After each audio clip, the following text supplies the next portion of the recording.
विकसित भारत का झुंझुना बजाने वाले इस बजट में बहुत सारी कड़वी असलियतें छिपी हैं।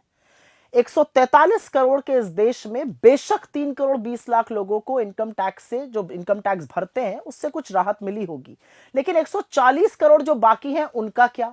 उनको कोई फायदा नहीं मिलने वाला है। और इसीलिए बजट में छिपी जो असलियत है उस पर चर्चा जरूरी है। बजट में इस वित्तीय वर्ष मतलब 2024-25 में असल में पूरी कहानी है, क्योंकि खोखले दावों को भूल जाइए, आंकड़े कुछ और बता रहे हैं।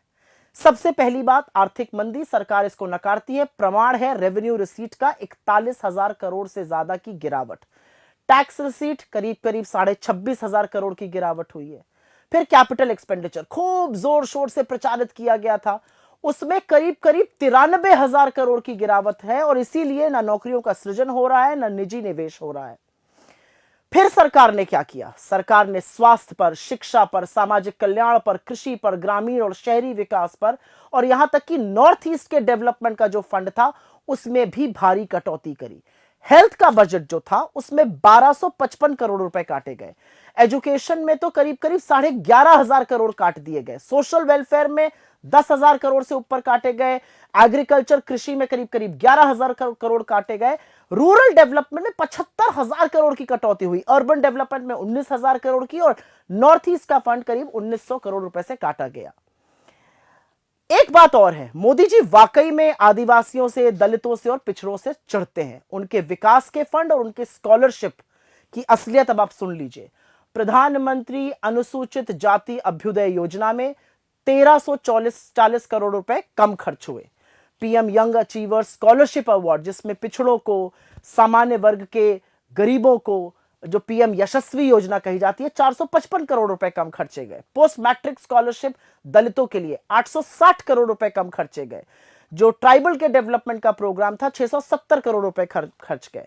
और तो और जो सरकार के खुद के बड़े योजनाएं, खुद के बड़े कार्यक्रम थे जिस पर दिन भर जाप किया जाता था, उनमें भी लगता है सरकार का विश्वास अब डगमगा गया है। बड़ी योजनाओं में भी कम खर्च किया गया या उसमें कटौती हो गई। प्रधानमंत्री आवास योजना शहरी 16,501 करोड़ रुपए की कटौती हुई। रूरल में, ग्रामीण जो आवास योजना है उसमें 22,000 करोड़ से ज्यादा कम खर्च किए गए। जल जीवन मिशन में तो 74,000 करोड़ रुपए काट दिए गए। युवाओं को एक बार फिर से धोखा मिला है, क्योंकि जितनी भी रोजगार सृजन की योजनाएं हैं उसमें जो पैसा आवंटित किया गया था वो खर्च ही नहीं किया गया। पीएलआई बहुत जोर शोर से आई थी, जो माइटी लिंक थी, 423 करोड़ काटे गए। और जो ऑटो से लिंक था पीएलआई, उसमें तो करीब करीब 3,000 करोड़ से ऊपर का काटा गया। स्किल इंडिया प्रोग्राम में 68 करोड़ रुपए कम खर्च हुए, होते तो शायद लोग ज्यादा स्किल ले पाते। महिलाओं और बच्चों तक को ठग डाला। महिलाओं और बच्चों की तमाम योजनाओं में पैसा काटा गया। प्रधानमंत्री पोषण शक्ति निर्माण पोषण योजना में 2,500 करोड़ रुपए कम खर्च हुए, जबकि इस देश में माल न्यूट्रिशन बहुत ज्यादा है। सक्षम आंगनवाड़ी योजना में 1,100 करोड़ रुपए की कटौती कर दी गई। वात्सल्य योजना में 8100 करोड़ की कटौती करी गई। और मिशन शक्ति में 1,695 करोड़ कम खर्चा हुए।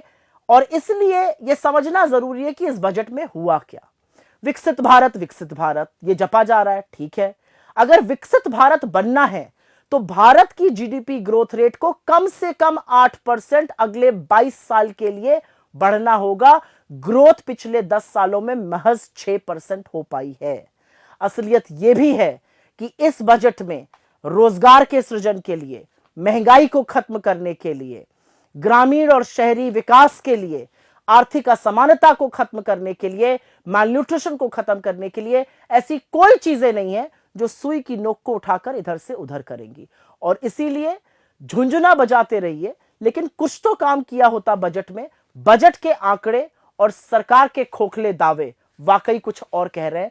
और इसीलिए बार बार अदम गोंडवी का वो शेर याद आ जाता है, तेरी फाइलों में गांव का मौसम गुलाबी है, लेकिन ये आंकड़े झूठे और ये दावे किताबी हैं।